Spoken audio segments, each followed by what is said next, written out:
ഇന്നലെ സിൻഡിക്കേറ്റ് യോഗം ചേർന്നു. സിൻഡിക്കേറ്റ് യോഗത്തിൽ ഇന്ന് കോടതി കേസ് വെച്ചിരിക്കുകയാണ്. ആ കേസ് കോടതി പരിഗണിക്കുമ്പോൾ യൂണിവേഴ്സിറ്റിയുടെ അഭിപ്രായം എന്താണ് അവിടെ പറയേണ്ടത് എന്നതിനെ സംബന്ധിച്ച് ആലോചിക്കാനായിരുന്നു ഇന്നലെ സിൻഡിക്കേറ്റ് യോഗം ചേർന്നത്. ആ സിൻഡിക്കേറ്റ് യോഗത്തിൽ സിൻഡിക്കേറ്റ് സർവകലാശാല രജിസ്ട്രാർ ഡോക്ടർ കെ.എസ്. അനിൽകുമാറിനെ നിയമവിരുദ്ധമായിട്ട് ആണ് സസ്പെൻഡ് ചെയ്തിരിക്കുന്നത്. അതുകൊണ്ട് ഈ സസ്പെൻഷൻ നിലനിൽക്കുന്നതല്ല.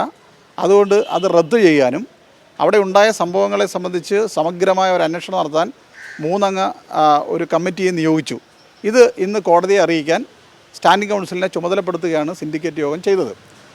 അവിടെ ഉണ്ടായത് സിൻഡിക്കേറ്റ് ഈ നിലയ്ക്കൊരു തീരുമാനം കോടതിയിൽ പറയണമെന്ന് പറഞ്ഞപ്പോൾ ആ തീരുമാനമല്ല എനിക്കുള്ളത് എന്നതിനെ സംബന്ധിച്ച് പറഞ്ഞുകൊണ്ട് ആ സിൻഡിക്കേറ്റ് യോഗത്തിൽ നിന്ന് ഇറങ്ങിപ്പോവുകയാണ് വൈസ് ചാൻസലർ ചെയ്തത്.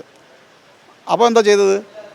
കേരള സർവകലാശാല ഫസ്റ്റ് സ്റ്റാറ്റ്യൂട്ട് 1977 സ്റ്റാറ്റ്യൂട്ട് 1 ക്ലോസ് 2 പ്രകാരം സിൻഡിക്കേറ്റ് യോഗം നടക്കുന്ന സമയത്ത് വൈസ് ചാൻസലറുടെ ആബ്സെൻസ് ഉണ്ടായാൽ PVC അത് ചെയർ ചെയ്യണം. ഇനിയിപ്പോൾ PVCയുടെ ആബ്സെൻസ് ഉണ്ടായാൽ ആ യോഗത്തിൽ പങ്കെടുത്തുകൊണ്ടിരിക്കുന്ന ഒരു മെമ്പർക്ക് ആ യോഗം ചെയർ ചെയ്യാം. അപ്പോൾ ഇന്ന് കോടതി കൊടുക്കേണ്ട തീരുമാനത്തെ സംബന്ധിച്ച് ഫൈനൽ തീരുമാനം എടുക്കുമ്പോൾ എനിക്ക് ആ തീരുമാനത്തോട് യോജിക്കാൻ കഴിയില്ല എന്ന് പറഞ്ഞുകൊണ്ട് വൈസ് ചാൻസലർ ഇറങ്ങിപ്പോയപ്പോൾ ആ യോഗത്തിലിരുന്ന സീനിയർ സിൻഡിക്കേറ്റ് അംഗമായിട്ടുള്ള professor doctor PM Radhamani, emeritus പ്രൊഫസറാണ് സർവകലാശാലയിലെ, ആ ടീച്ചർ ചെയർ ചെയ്തു. ഈ തീരുമാനം 18 അംഗങ്ങൾ അംഗീകരിച്ച് അത് സർവകലാശാലയുടെ തീരുമാനമാക്കി ഇന്നലെ തന്നെ കോടതി അറിയിക്കാൻ വേണ്ടി സ്റ്റാൻഡിംഗ് കൗൺസിലിന് അയച്ചു കൊടുക്കുകയും അതോടൊപ്പം തന്നെ നിലവിൽ രജിസ്ട്രാറെ സസ്പെൻഡ് ചെയ്തുകൊണ്ടുള്ള ഉത്തരവ് റദ്ദ് ചെയ്തുകൊണ്ട് രജിസ്ട്രാർക്ക് ചാർജ് എടുക്കാൻ വേണ്ടിയിട്ടുള്ള ഓർഡറും ഇറക്കുകയാണ് ചെയ്തത്. അപ്പോൾ സർവകലാശാല എടുത്ത തീരുമാനം 100% ശരിയായിരുന്നു. പലരും പറഞ്ഞ് VCയുടെ ആബ്സെൻസിൽ കൂടിയ സിൻഡിക്കേറ്റ് തീരുമാനത്തിന് ഒരു വിലയുമില്ല, നിയമപരമായി നിൽക്കില്ലെന്നാണ് ഇന്നലെ ചാർജുകാരിയായിട്ടുള്ള വൈസ് ചാൻസലർ പറഞ്ഞത്.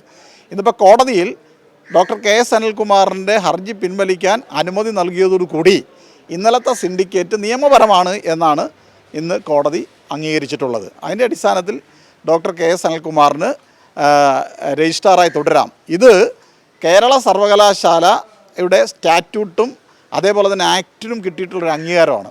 ഞങ്ങൾ നേരത്തെ തന്നെ പറഞ്ഞിരുന്നത് ആക്റ്റും സ്റ്റാറ്റ്യൂട്ടും വയലേറ്റ് ചെയ്യാൻ ഒരാൾക്കും അവകാശമില്ല. അന്തിമ തീരുമാനം സർവകലാശാലയെ സംബന്ധിച്ചെടുക്കാനുള്ള അവകാശം സിൻഡിക്കേറ്റിനാണ്. ആ സിൻഡിക്കേറ്റ് അതിന് അവസരം കിട്ടിയപ്പോൾ അത് കൃത്യമായി തെളിയിച്ചിരിക്കുന്നു എന്നുള്ളതാണ് ഇന്നത്തെ കോടതി വിധിയിലൂടെ നമുക്ക് കാണാൻ കഴിയുന്നത്. ഇപ്പോൾ ഏറ്റവും പുതിയ കാര്യം എന്ന് പറയുന്നത് രജിസ്ട്രാർ, അതായത് ഇപ്പോൾ VC റിപ്പോർട്ട് കൊടുത്തേക്കാണ് ഗവർണർക്ക്. അതിൽ പറഞ്ഞിരിക്കുന്ന ഇതാണ്: രജിസ്ട്രാറുടെ സസ്പെൻഷൻ റദ്ദാക്കിയ നടപടി നിയമവിരുദ്ധമാണെന്നും രജിസ്ട്രാറിൻ്റെ ചുമതല മിനി കാപ്പന് നൽകിയെന്നുള്ള റിപ്പോർട്ടാണ് VC, അതായത് ചാൻസലർക്ക് ഇപ്പോൾ കൊടുത്തിരിക്കുന്നത്.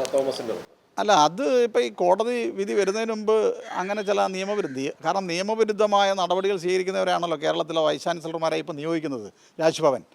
അപ്പോൾ ഈ കോടതി വിധി വരുന്നതിന് മുമ്പ് തന്നെയാണ് ഇങ്ങനൊരു നിയമവിരുദ്ധമായ നടപടി, അതായത് ഡോക്ടർ കെ.എസ്. അനിൽകുമാറിനെ നടപടി എടുത്തതുപോലെ തന്നെ ഈ ഒരു അഡ്മിനിസ്ട്രേഷൻ്റെ ചുമതലയുള്ള JR ആയിട്ടുള്ള ഹരികുമാർ രജിസ്ട്രാർ ഇൻചാർജ് ആയിരുന്നു. ഇദ്ദേഹം സസ്പെൻഷനിലായിരുന്നപ്പം അദ്ദേഹത്തെ നടപടി എടുത്തിരിക്കുകയാണ്. അതാ സിൻഡിക്കേറ്റ് പറയുന്നത്. നേരത്തെ രജിസ്ട്രാറെ നടപടി എടുത്തതുപോലെ തന്നെ നിയമവിരുദ്ധമാണ് ഹരികുമാറിനെതിരെ നടപടി സ്വീകരിച്ചത്. കാരണം വെച്ചാൽ സർവകലാശാല ആക്ട് 1014 പറയുന്നത് ഡെപ്യൂട്ടി രജിസ്ട്രാറിന് മുകളിലുള്ള ഉദ്യോഗസ്ഥന്മാർക്കെതിരായി നടപടി സ്വീകരിക്കാൻ സിൻഡിക്കേറ്റിനെ അനുമതിയുള്ളൂ, അവകാശമുള്ളൂ. അപ്പോൾ അത് ഇവിടെ വീണ്ടും ലംഘിച്ചിരിക്കുകയാണ്.